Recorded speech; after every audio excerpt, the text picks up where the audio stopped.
तो again we are back with the next part, है ना। सो अब जो ये अगला पार्ट है, इसमें आपने देखा होगा मैंने कुछ यहाँ लिख रखा है, ये वो क्वेश्चन है जो हमें लास्ट पार्ट में करना था, ठीक है। आई होप आपको इसका आंसर मिल गया होगा। आपको अगर इसका आंसर मिल गया होगा तो आई थिंक आपको मिला होगा 10 ln(3), है ना। That is the time t equals to 10 ln(3). Maybe you are getting this answer, maybe, and if not, then I'll solve it. Don't worry. तो अब हमारा जो नेक्स्ट पार्ट है, हम इसके लिए आगे बढ़ते हैं और इसमें हमें इस क्वेश्चन को सबसे पहले सॉल्व करना है। इसमें सिर्फ कहा है find the time eight which V2 will be equal to twice of V1.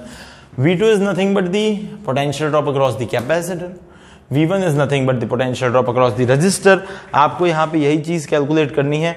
आपको पोटेंशियल ड्रॉप अक्रॉस कैपेसिटर और पोटेंशियल ड्रॉप अक्रॉस रेजिस्टर आपको लिखना है।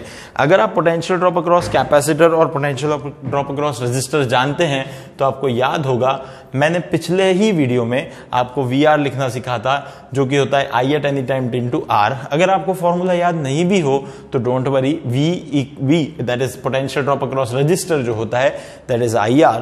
तो current at any time T into R कर लो और आपको करंट एट एनी टाइम भी पता होता है, that is I0 e to the power minus t by tau into R. Here you know that I0 is equals to E by R. Okay, very easily you can write this thing. अब आप यहाँ पे क्या कर सकते हो, potential drop across resistor लिख सकते हो, that is directly I0 is E by R। अगर लिख दूं तो R कट जाएगा, तो E इंटू यहाँ पे मेरे पास आ जाएगा E into e to the power minus t by tau। ये आ गया पोटेंशियल ड्रॉप अक्रॉस रेजिस्टर, है ना। अब यहां से जो है इसको ही हम यही चीज हम V1 कह सकते हैं ना, इसी को V1 का है। देखो पोटेंशियल ड्रॉप अक्रॉस रेजिस्टर को V1 का है। अब potential drop across capacitor, so I know that, तो मैं जल्दी से लिख देता हूं। अगर आपको नहीं पता तो V equal to Q by C आप लिख सकते हैं, Q at any time T by C कर सकते हैं तो भी मिल जाएगा। तो आएगा 1 minus e to the power minus t by tau, और आप इसको कह सकते हैं V2, है ना। इन्होंने बोला है कि वो टाइम निकाल दो V2 जिसमें ट्वाइस V1 के बराबर हो जाएगा। तो V2 यानी क्या हो गया, VC equal to twice of VR, इतना हमें रिलेशन दिया हुआ है। अब VC यानी क्या है, तो यह है E into 1 minus e to the power minus t by tau. Okay, and what is VR, that is twice of VR, that is E into e to the power minus t by tau. E को cancel कर लो आप, है ना। तो इसको अब थोड़ा सा आप रीअरेंज कर लेंगे, तो 1 minus e to the power minus t by tau is equals to twice e to the power minus t by tau. Okay, so अब इसको हम थोड़ा सॉल्व कर सकते हैं। ये वाले टर्म को यहां ले आते हैं तो ये आ जाएगा 1 इक्वल्स टू, ये दोनों ऐड हो जाएंगे तो 3 times e to the power minus t by tau. Okay, very simple thing. So 3 को इधर भेजोगे तो 1/3 आ जाएगा e to the power minus t by tau. e को हटाओ तो ln में चला जाएगा, ln में आ गया 1/3 equal to e to the power minus t by two, तो आ गया ये 1 माइनस t बाई टाउ। और इसको हटा दें, अगर माइनस साइन को हटानी है तो ln ऑफ 3 लिख दो, यानी t बाई टाउ आ जाएगा, यानी यहां से t इक्वल टू हो जाएगा टाउ ln ऑफ 3। बट अब टाउ की वैल्यू हम निकाल सकते हैं, because that tau is nothing but RC, so R is nothing but 5 mega ohm. तो 5 इंटू 10 का power 6 into C is 2 into 10 का पावर माइनस 6, कैंसिल कर दो। So tau is nothing but 10 second, just put it here. So T equal to 10 ln of 3। I think यही answer आपको बताया था, so it is correct. Okay, so I just want to tell you that it is very simple, very very very simple, है ना। बस आपको कुछ फॉर्मूले, एक हाथ फॉर्मूला यानी Q का याद रहना चाहिए, बाकी चीजें आपको उससे ही रिलेटेड चीजें आपको पता है, वही हम सर्किट में यूज कर रहे हैं, बड़ी आसानी से हम इसको सॉल्व कर सकते हैं। अब मैं इस पार्ट के अंदर जो इंपॉर्टेंट कॉन्सेप्ट है दैट इज पार्ट बी, है ना, इसका पार्ट सी भी होगा। 3 पार्ट होंगे इस वीडियो के, आप जरूर तीनों पार्ट्स को देखें। 1 बाय 1 मैंने क्वेश्चंस के थ्रू पूरे कॉन्सेप्ट्स को एक्सप्लेन किया है, आप अच्छे से समझ सकते हैं। Next important concept is calculation of tau. It is very important to calculate tau in complicated circuits. Sir कैसे कॉम्प्लिकेटेड सर्किट, अभी तक तो हम लोग देख रहे बड़ा आसान था। भाई थोड़ा सा ना इसको समझना पड़ेगा। What is tau? Tau is basically R equivalent C equivalent. R equivalent C equivalent, ये कैसे R इक्विवेलेंट C इक्विवेलेंट होता है? चलो बस थोड़ी सी देर में आपको सारी चीजें समझ में आ जाएगी, सब कुछ पता चल जाएगा, डोंट वरी, है ना। Calculate tau for the given circuit. आप इस बात को लेते हुए इसको निकालने की कोशिश करें जब तक मैं यहां पे नोट लिखता हूं और एक सर्किट बनाता हूं जिससे मैं आपको इस बात को समझा पाऊं, है ना। तो जस्ट वेट, ठीक है, डोंट वरी, इसको कैलकुलेट करें इस कॉन्सेप्ट को लेके। तब तक एक नोट लिख रहा हूं, बड़ा ही इंपॉर्टेंट नोट है, उसके बाद मैं आपको उसको एक सर्किट के थ्रू बहुत अच्छी तरह से समझाता हूं, ठीक है। टू कैलकुलेट, ये नोट लिख लेते हैं पहले, tau, find R equivalent across the terminals of capacitor and replace ideal battery by conducting wire and non-ideal battery by its internal resistance. और आपको एक चीज की गारंटी देता हूं, इस कॉन्सेप्ट को पूरे YouTube के अंदर जितने वीडियोस हैं कहीं नहीं उठाया गया है, कहीं नहीं उठाया गया है, I guarantee you for this. So थोड़ा ध्यान रखें, but it is very very important to calculate tau, find R equivalent across the terminals of the capacitor. Terminals, capacitor के टर्मिनल के अक्रॉस आर इक्विवेलेंट निकालो, और उसमें जितने भी आइडियल बैटरीज हैं, आइडियल यानी कौन से सर, जिनके इंटरनल रेजिस्टेंस नहीं होते, उन सबको कंडक्टिंग वायर से रिप्लेस कर दो, और जो नॉन आइडियल हैं उनको इंटरनल रेजिस्टेंस से रिप्लेस कर दो। कैसा है सर, ये तो लैंग्वेज है, क्या लिखा है समझ में नहीं आया, डोंट वरी, अभी आ जाएगा, डोंट वरी, अभी आ जाएगा। एक चीज मैं बनाता हूं, इसमें आपको बहुत आसानी से वो चीज समझ में आ जाएगी, डोंट वरी, ठीक है ना, अभी आ जाएगी ये चीज समझ में, जस्ट वेट। इसमें आप देखेंगे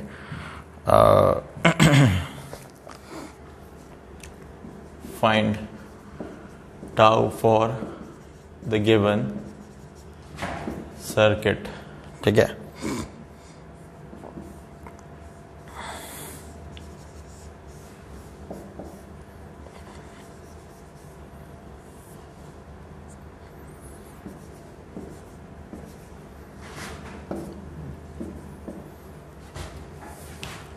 इसमें दो part, if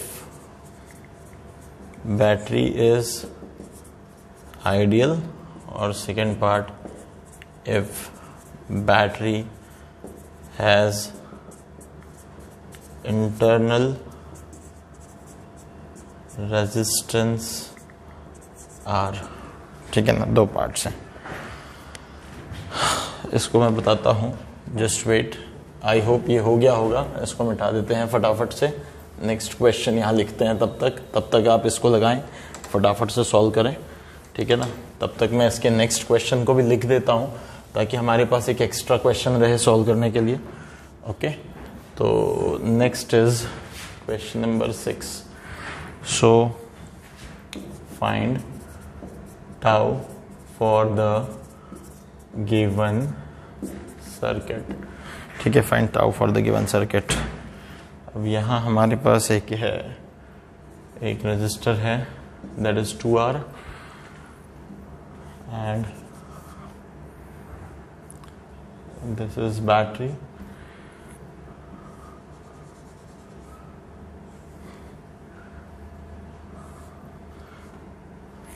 this is R, this is non-ideal battery E comma R, this is R, and this is 3R, and this is R, and यहाँ पे भी एक कैपेसिटर लग गया, this is C, and this is R, okay.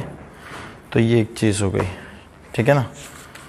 तो यहाँ तक हम आ गए, इसके बाद में, ठीक है, this is one more question, okay. तो चलो, कोई दिक्कत नहीं है। सो आई होप आपको इसका आंसर मिला होगा, आर इक्विवेलेंट सी इक्विवेलेंट। तो आर इक्विवेलेंट सी इक्विवेलेंट के हिसाब से सी इक्विवेलेंट इज सीरीज में लगे हैं, तो C1 C2 upon C1 plus C2, तो tau will be R equivalent is R into C1 C2 upon C1 plus C2। ये तो सबको आंसर मिल गया होगा बड़े आसानी से, इसमें कोई बहुत बड़ी कलाकारी तो है नहीं। अब मेन मुद्दा आता है यहाँ इस क्वेश्चन के लिए, तो मैं इसको तो पहले मिटा दूं, ठीक है ना, इसको मिटा देता हूं मैं। इसको मिटा देने के बाद मैं उस क्वेश्चन को डिस्कस करता हूं, ठीक है ना। और ये आपको आ गया होगा, बड़ा आसान सा क्वेश्चन था। इसके बाद अब हमारा मुद्दा जो है हम लोग इस पे आते हैं, इस नोट पे। To calculate tau find R equivalent across the terminal of the capacitor. So these are the terminals of the capacitor. इस टर्मिनल के अक्रॉस आर इक्विवेलेंट निकालना है and replace ideal battery by the conducting wire. So just replace this battery by conducting wire. So as if you will see that कि अब ये ऐसा circuit बन गया। आप देखोगे तो यहां से यहां तक हम इसको पूरा हटा सकते हैं और इसको एक ही रजिस्टर है ना, ये ऐसा लगा सकते हैं। ये देखो ऐसा लगा सकते हैं। तो इस टर्मिनल के अक्रॉस जो आर इक्विवेलेंट है वो क्या है, देखो ये दोनों सीरीज में दिख रहे हैं और ये सीरीज एक्सट्रीमली सॉरी पैरेलल में दिख रहे हैं। तो ये जब पैरेलल में दिख रहे हैं तो इनको हम हटा के आर और आर, जब दो रजिस्टर पैरेलल में होते हैं तो इनका इक्विवेलेंट होता है R/2। इसको मैं सीधे सीधे रिप्लेस कर देता हूं यहां से R/2 से। तो अब इन टर्मिनल्स के अक्रॉस अब देखोगे तो एक ही लूप है, तो ये दोनों कैसे हो गए, सीरीज में। So very easily you can say R equivalent is R plus R/2, that is nothing but R plus R/2 is nothing but, ये 2 इधर भेज दो तो दैट इज 3R/2। तो tau will B R equivalent into C। तो यहां पे क्या आ गया, 3R/2 into C। This is tau for this circuit. Okay, तो यहां मैंने 2 केसेस बोले हैं। If the battery is ideal, तो ये फर्स्ट वाले केस का पार्ट हो गया। But if battery is not ideal, battery नहीं है आइडियल अगर, तो बैटरी अगर आइडियल नहीं है तो कुछ ऐसा बन जाएगा। यहां से देखो कुछ ऐसा बन जाएगा। यहां आइडियल नहीं है तो एक और आर लग जाएगा बैटरी की जगह पे, ठीक है ना। तो इस तरीके से ये कैपेसिटर लग गया, ये ऐसा कुछ हो जाएगा। ये आर होगा, ये आर होगा, ये भी आर होगा और ये भी आर होगा। ये सेकंड वाले पार्ट के लिए कह रहा हूं। तो अब क्या हो जाएगा, फिर से इसी टर्मिनल के अक्रॉस निकालना है। तो ये आर आर पहले सीरीज में हो जाएंगे, यानी क्या हो जाएगा, आर और आर सीरीज में, यानी 2R हो जाएगा। अब यहां पैरेलल में जो आपने लगाया था that will B 2R। This 2R will be in parallel with R। सो इन दोनों का मिला के क्या बन जाएगा, 2R into R upon 2R plus R, यानी 2R into R upon 2R plus R, यानी 3R। तो एक R काट दो तो 2R/3 आ जाएगा इसका। पर अब ये 2R/3 इतने पार्ट का है तो इसको मिटा दो। तो इसके लिए अब क्या बनेगा, हमें 2R/3 जो है यहाँ लगा देना पड़ेगा। इधर अब जो लग जाएगा वो लग जाएगा 2R/3। तो 2R/3 और ये R सीरीज में हो गया फिर से। तो R इक्विवेलेंट जो बन गया आपके पास वो बन गया 2R/3 plus R, that is nothing but 3R, यानी 5R/3।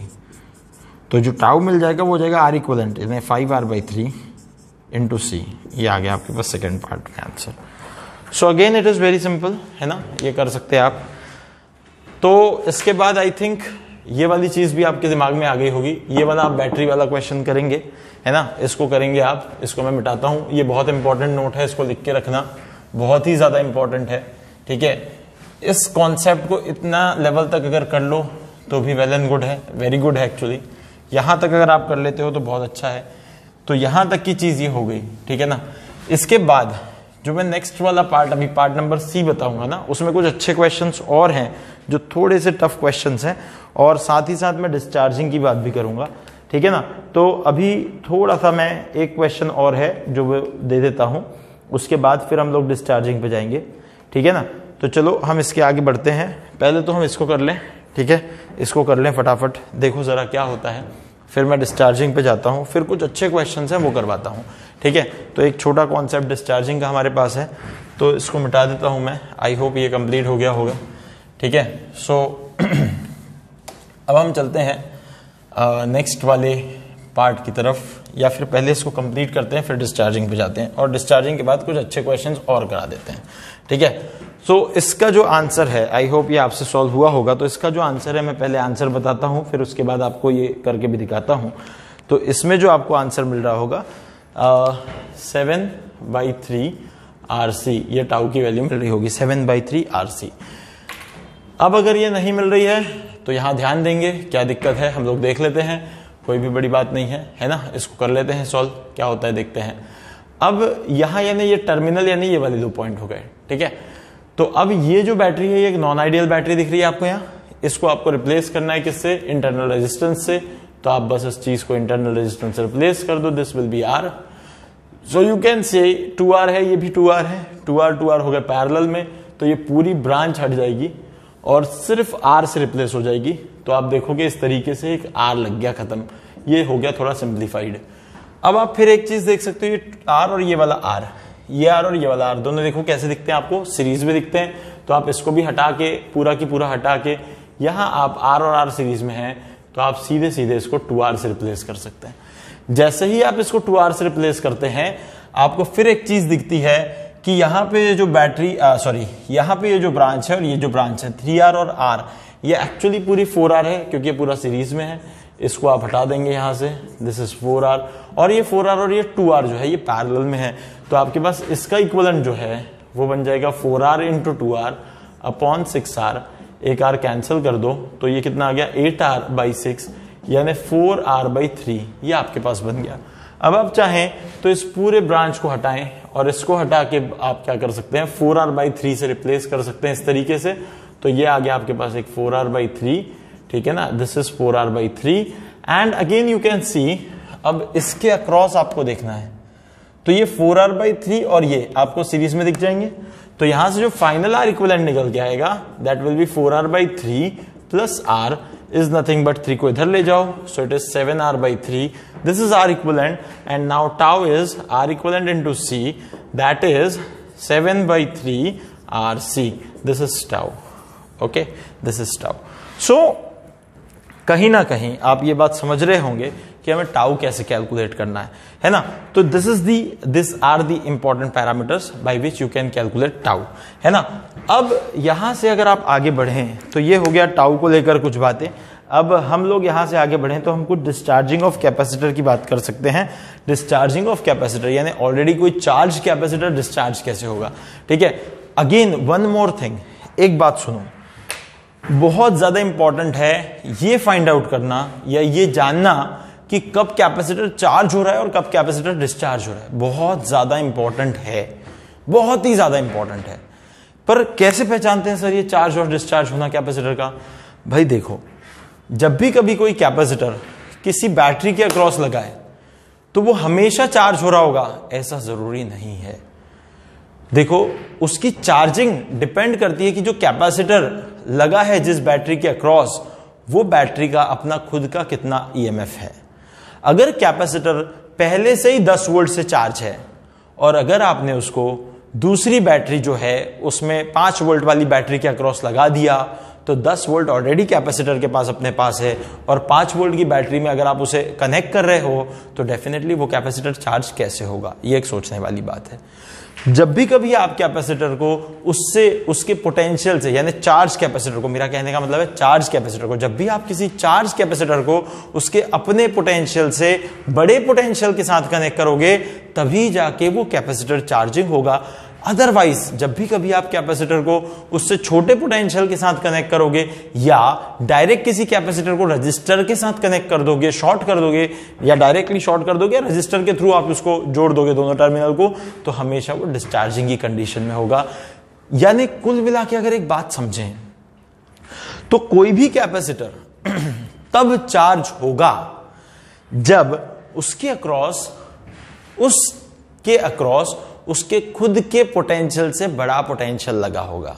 ये सारी बातें चार्ज कैपेसिटर के लिए कर रहा हूं। कभी भी कोई कैपेसिटर तब चार्ज होगा जब उसके अक्रॉस उसके खुद के पोटेंशियल से बड़ा पोटेंशियल लगा होगा। चार्ज कैपेसिटर के लिए ही बात कर रहा हूं। सर ऐसा अनचार्ज कैपेसिटर में नहीं होगा क्या? भाई अनचार्ज कैपेसिटर पे तो कोई पोटेंशियल ही नहीं है ना। तो अनचार्ज कैपेसिटर पे जब पोटेंशियल नहीं है तो आप कितने भी छोटे पोटेंशियल से उसे कनेक्ट करोगे तो हमेशा चार्ज ही होगा। पर अगर कोई चार्ज कैपेसिटर है, उसे जब भी आप किसी दूसरे पोटेंशियल के सोर्स से कनेक्ट करोगे तो अगर वो सोर्स का पोटेंशियल इस कैपेसिटर के पोटेंशियल से बड़ा है तो वो कैपेसिटर को चार्ज करेगा। पर अगर सोर्स का पोटेंशियल हमारे कैपेसिटर के पोटेंशियल से छोटा है तो कैपेसिटर डिस्चार्ज होगा। बस इतनी बातों को दिमाग में भर लो और ये पहले फाइंड आउट किया करो कि कैपेसिटर चार्ज होगा या डिस्चार्ज होगा। और एक बात और ध्यान रखना, इसमें ना एक थोड़ा सा मामला इस तरीके का भी आ सकता है, जैसे थोड़ा सा एक मामला इस तरीके से भी आ सकता है, जैसे फॉर एग्जाम्पल यहां कुछ अभी पिछला वाला सर्किट ही ले रहा हूं मैं, ठीक है। ये एक 10 वोल्ट का बैटरी लगा है, ठीक है, और यहां पे 5 वोल्ट का बैटरी ही लगा है। अब थोड़ा सोचना, ये 10 वोल्ट का बैटरी, ये 5 वोल्ट का बैटरी, पर ये 10 वोल्ट जब पहले इसको ओपन रखते हैं ना, इसको ओपन रखते हैं, इस वाली सर्किट को क्लोज किया, तो यहां पे क्या हो गया, प्लस आ गया, माइनस आ गया।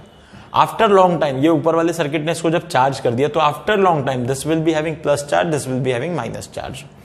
Now this circuit is disconnected and now this circuit is connected.